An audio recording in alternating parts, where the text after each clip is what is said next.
他是一名犹太商人，是什么让他年纪轻轻就在异国他乡打出一片天地，成为 CEO？ I do think money is really important. The situation is, I don't work for money. Passion leads to success. Never give up.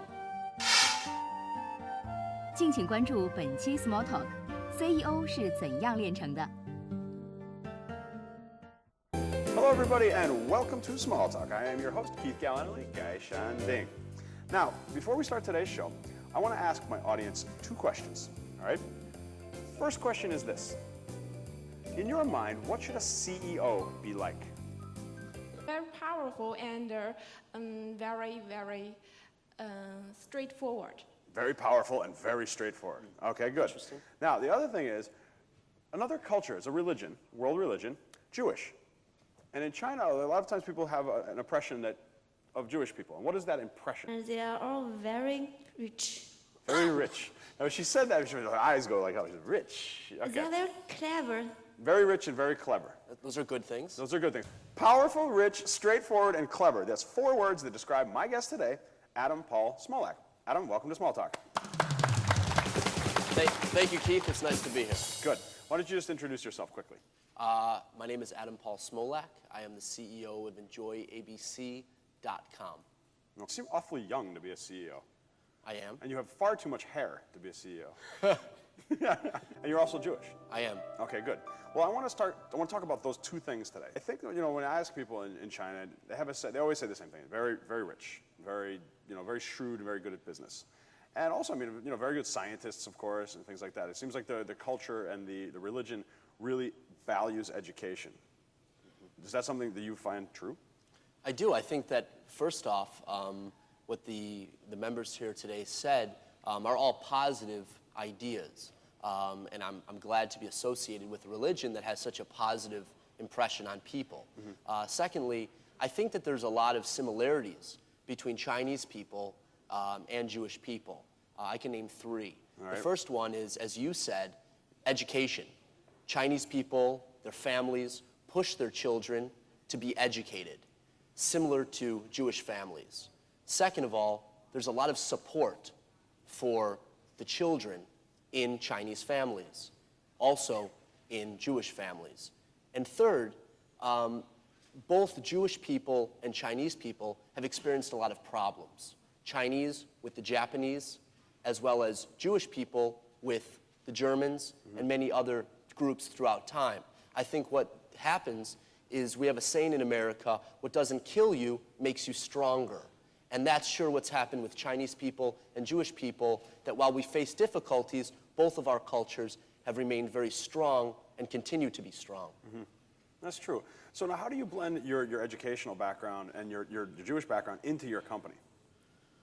I don't know if we blend it necessarily. I think it's who we are. Mm-hmm. Our team is made up of Americans, some Europeans, and Chinese people, some being Jewish and a lot being Chinese. I think that our personal characteristics and our cultural characteristics come out in our products and in the way of our educational philosophy.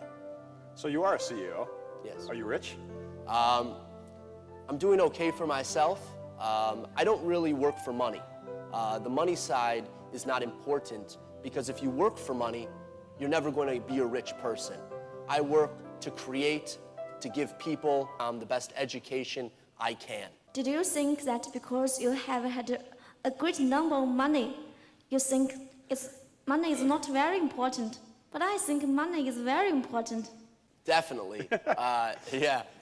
Money is definitely important. I hope that everybody has a lot of money, especially if they work hard. Especially me. No. Yeah. But I mean, if you work hard, you think you deserve money. Again, I do think money is really important.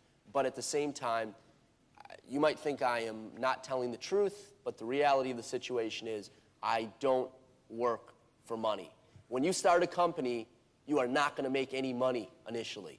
If you think you are, you're going into the business in a wrong way. So it takes years to actually make money. Bill Gates, Microsoft, was not built in a day. Trust me, Bill Gates loves technology. He didn't do it for the money. He did it because he loved technology, and that's why he was creative. Working for money is a bad habit. So what do you work for then? I work for a couple of things. First and foremost, my customers, my students, is who I really work for. I want to make a difference in their lives. Number two, I work to create. I love the process of having a business. I started my company with my partners, and to build something from the ground up is the most amazing experience I've ever had. I really think you're like helping people in furthering their education and bettering them? I know I am. I see it when a person has more confidence to communicate. I know when someone has a better idea of culture in the foreign marketplace. You know, they understand, there's greater understanding. Third of all, I see people that start with not a good English level and then develop. So it's a beautiful experience, truly. That's nice. Yeah. Okay, no, I want to ask too, like, you said your family, you said your mom and your dad really kind of instilled this educational background. Can you tell me a little bit about that? My mother is a teacher, 36 years. English. She's English? Yeah, she teaches. In the U.S.? Yeah, in the United States. She teaches English.